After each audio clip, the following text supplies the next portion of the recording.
Bon, ben, on va débuter la conférence. Alors, comme je dis aujourd'hui, on va parler de comment détecter les énergies vibrantes qui sont autour de nous.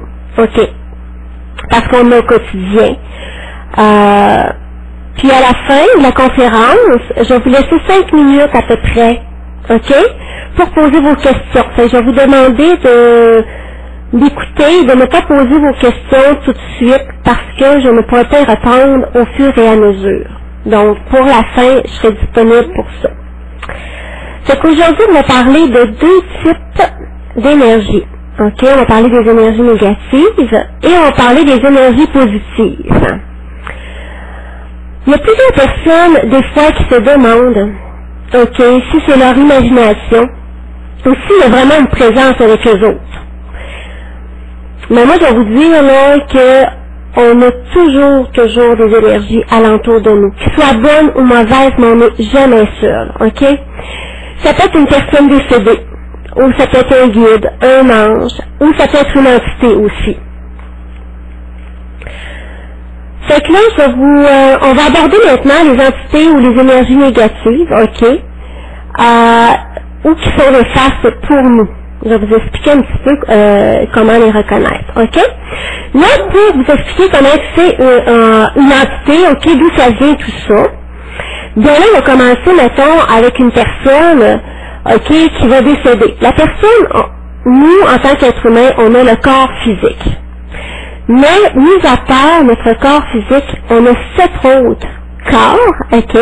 On a le corps éthérique, on a le corps astral, on a le corps mental, on a le corps causal, le corps bouddhique, le corps atmique et le corps kétérique. À toutes les fois qu'une personne qui décède, ça crée toujours une entité, OK? Parce que le corps physique et le corps éthérique, eux, meurent. Mais les autres corps qui restent, c'est ça qui représente l'âme. Donc, c'est pour ça qu'on sent toujours des présences comme ça. Ça, c'est pas détruit lorsque la personne meurt. OK? Puis ça, les corps que je viens de vous décrire, tout ça, on en a parlé une autre fois dans une autre conférence. OK? Fait que dans l'autre décès, il y a juste le corps physique et éthérique qui part. Fait que ça crée l'entité, ça. Normalement, les âmes repartent directement, OK, dans le délai de 3 jours. Quand on parle, dans l'ancien temps, il disait, bon, c'est super important que les personnes soient exposées 3 jours. C'est pas pour rien. C'est pour donner le temps à l'âme vraiment de quitter totalement son corps et de faire toutes les séparations qu'il y a avec ses êtres chers qui sont restés alentour, OK? Fait que ça. Par contre, il y a les autres qui restent, OK, pourquoi ils vont rester, qui n'arrivent pas à partir, il y a plusieurs raisons pour ça. Ça peut être pour par manque d'énergie. Ça peut être aussi par un manque de spiritualité, parce que on est tous différents, OK, notre évolution est toute différente, donc ça fait partie de ça. Ça peut être aussi par un manque de préparation, OK? Ça, le manque de préparation, c'est-à-dire une personne qui va décéder brutalement, soit par un accident, un suicide. C'est vraiment là que c'est arrivé subitement comme ça. Il y a d'autres énergies qui ont la misère à quitter, puis c'est pas drôle de dire ça, mais à cause qu'ils sont matérialistes. Ils ont de la misère à se défaire de leurs biens, OK, de tout ce qu'ils ont acquis dans cette vie terrestre-là. Après ça peut être aussi, bon, il y a d'autres qui vont manquer d'un peu une personne qui décède, qui serait toute seule. Exemple, une personne âgée, puis qu'il n'y a pas personne qui va la prier, ou tu sais, qui va aller la voir lorsqu'elle est décédée. Donc, ce côté-là aussi peut les retenir parce qu'ils se sentent abandonnés, se sentent seuls, il n'y a pas personne qui ont prié pour eux et tout ça. Je dis bienvenue à tout le monde qui s'ajoute, merci. Après ça, bon, normalement les entités, ça pose pas de problème, normalement, pour les diriger vers la lumière, OK? Mais il y a certaines entités qui datent de longtemps. Elles autres vont être beaucoup plus difficiles à faire partir et peuvent être parfois dangereuses. Puis il y a une entité va passer de temps avec nous, OK, plus son énergie négative va augmenter. Pourquoi? Ben, c'est parce que ça va créer des frustrations. Parce que peu importe nos croyances, nos convictions, tout être humain aspire, quand il va quitter son corps, à un monde meilleur, un paradis et tout ça. Cette belle lumière tant promise. Fait que ces énergies-là, vu qu'ils n'ont pas accès, ben plus reste longtemps, plus que la frustration, puis ça augmente cette énergie négative-là. Ces énergies vont même s'alimenter à plusieurs sortes de vibrations. OK? Exemple, il y a des désastres naturels, OK? Comme, mettons, des inondations, des tremblements de terre, les guerres, même des choses plus petites comme des orages qui vont créer un sentiment de peur, qui vont amener les gens à avoir des inquiétudes, du stress, des peurs. Fait que ça va baisser le taux vibratoire, hein, ça peut être mondial, ça peut être un pays, ça peut être... Et ces énergies-là vont s'alimenter de tout ça. Il faut bien admettre que chaque individu a sa propre énergie, son propre taux vibratoire. Mais il faut être conscient aussi qu'on a un taux vibratoire collectif. Ce taux vibratoire-là collectif peut être, comme je disais tout à l'heure, ça peut être par religion, ça peut être par pays, ça peut être toute la planète. Et donc, c'est important que ce taux vibratoire-là n'aille pas trop bas.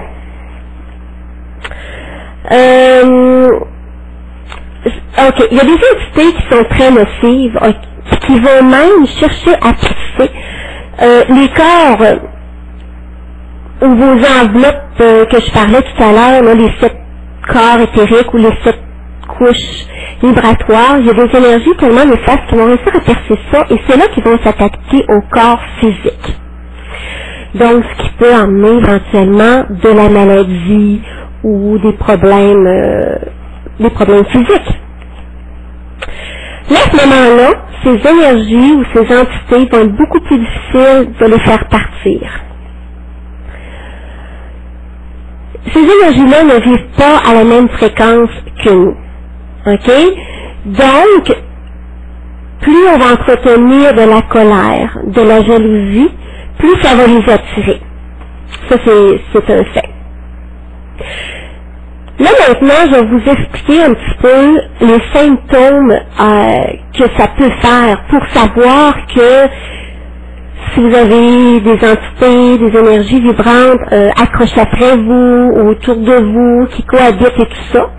Je vais vous donner des petits indices pour vous permettre de reconnaître si vous ou non vous êtes victime de ça.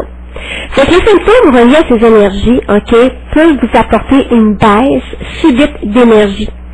Comme un gros coup de fatigue, là, qu'on vient totalement vider, qu'on ne comprend pas pourquoi, là, mais ça se fait rapide. Là. Je vous parle pas d'une question de...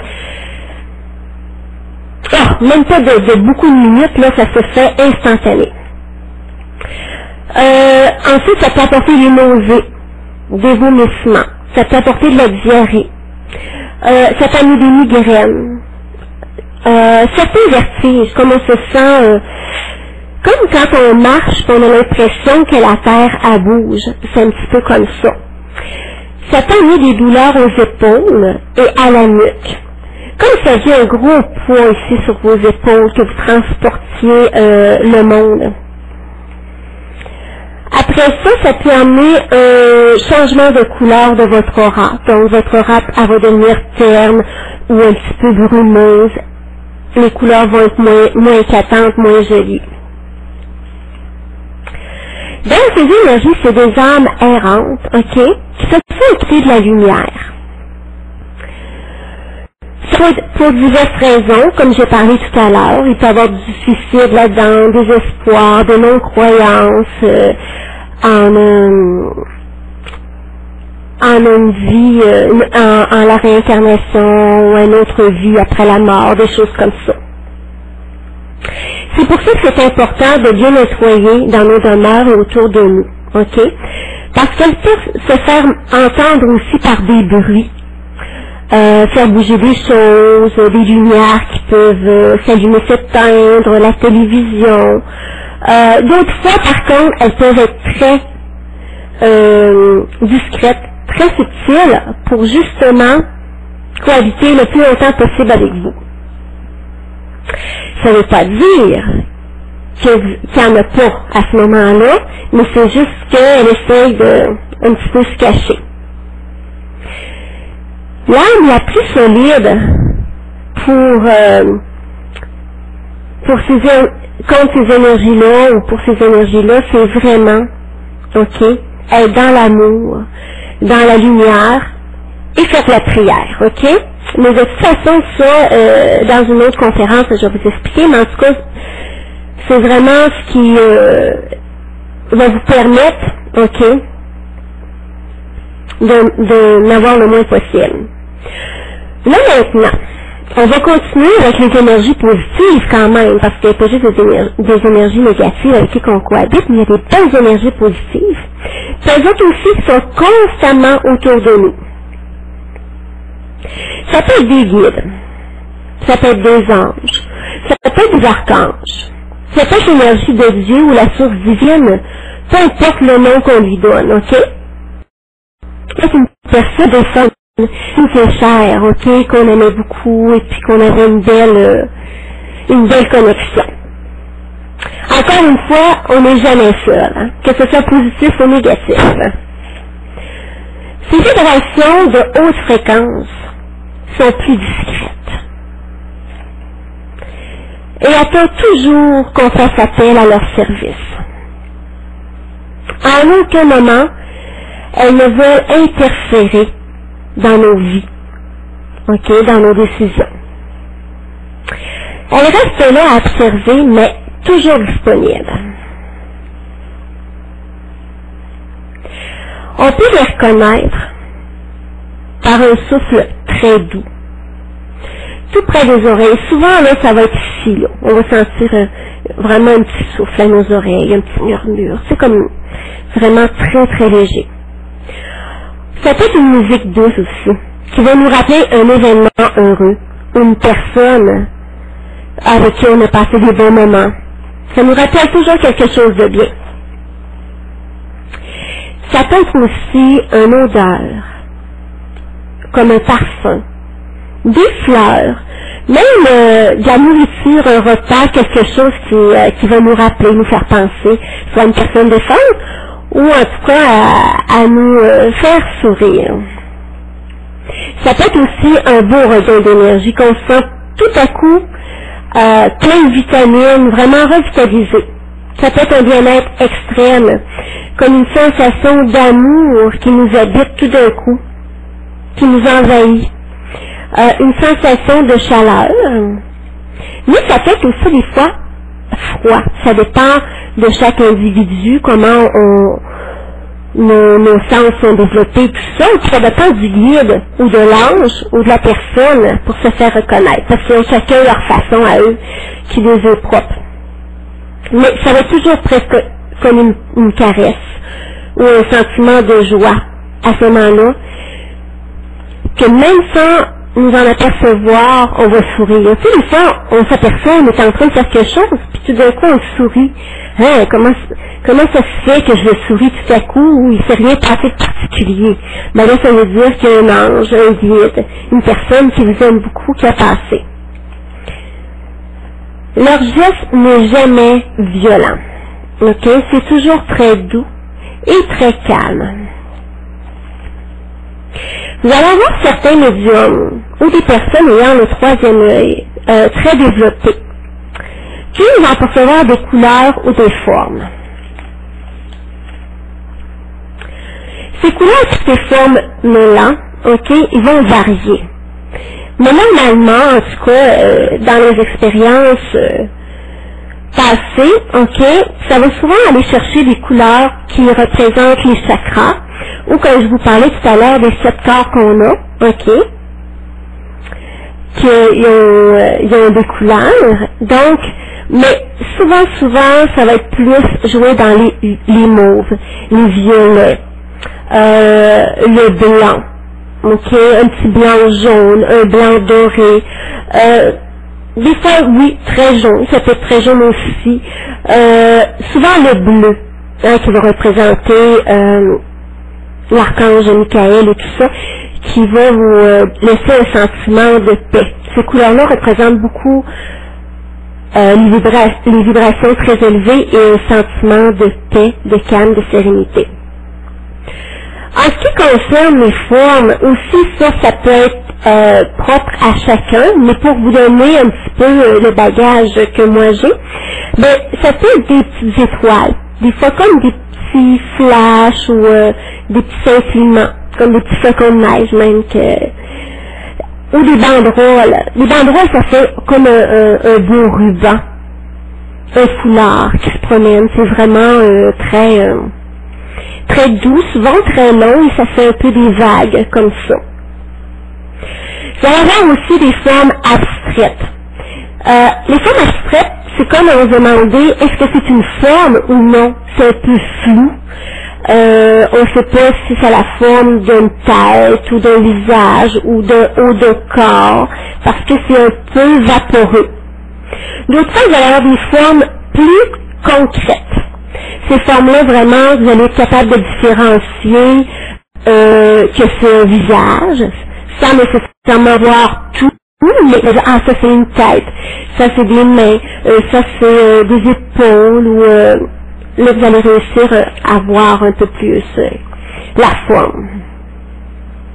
Donc, comme je disais aussi, ces énergies positives vous laissent toujours sur une note de bien-être, de joie et d'amour. Le moment le plus propice de ressentir les énergies, ok, se situe souvent aux petites heures, un peu avant notre réveil. Souvent entre 3 heures du matin et 5 heures, ok, parce que ça fait comme un portail d'ouverture pour eux. Donc souvent, c'est là où il y a la plus grande communication, la facilité entre notre monde terrestre et ce monde céleste. Bon, ceci étant dit, vous pouvez quand même les ressentir assez. C'est pas une obligation ou un critère, c'est juste à titre indicatif où ce que c'est plus facile, comme je vous dis, que les deux mondes deviennent vraiment connectés. Mais sinon, ça peut être n'importe quand dans la journée ou dans la soirée. Ça, il n'y a pas de problème avec ça. Il faut toujours apprécier aussi lorsqu'on reçoit une visite des guides, des anges, des archanges, parce que c'est un privilège qu'on reçoit. C'est vraiment un cadeau merveilleux qui nous offre. C'est très important de l'apprécier, de remercier, même si on n'a pas toujours compris le message qui nous est envoyé, parce que des fois on reste surpris. Hein, on s'attend pas à ça, et là on peut oublier ou pas toujours comprendre ou bien interpréter le message. Mais il faut toujours remercier parce que c'est des cadeaux. Et il arrive à l'occasion que ces guides spirituels vont venir faire des petits travails sur nous durant qu'on fait des dos, et puis on se réveille, on fait une présence. Il faut juste accepter et recevoir, se mettre en état de recevoir quand c'est ces belles énergies-là. Parce qu'ils viennent des fois apaiser une souffrance qu'on a pu avoir, ou faire un petit travail d'évolution spirituelle, nous transmettre des connaissances, des petits cadeaux de la vie comme ça. Faciliter notre quotidien. Fait qu'en gros, c'est ça, ok, pour ce qui est des énergies positives et négatives. Donc, pour la deuxième partie, ok, qui va être jeudi le 25 octobre, à la même heure, je vais vous expliquer comment se protéger, ok, et nettoyer pour prévenir et empêcher que ces énergies négatives viennent vous visiter, ok. Les positives, on les garde avec nous, hein, on cohabite, on travaille avec eux, mais les énergies négatives, ça, c'est un cadeau à se faire vraiment de les reconnaître, hein, pour savoir à qui qu'on a affaire, puis de deux, ben, se nettoyer nous, c'est un cadeau à nous, puis c'est un cadeau pour eux, hein, pour les libérer, les retourner vers la lumière. Donc, ça va être ça pour la prochaine conférence. Alors, voilà pour moi. Merci beaucoup, ok, d'avoir écouté, d'avoir participé.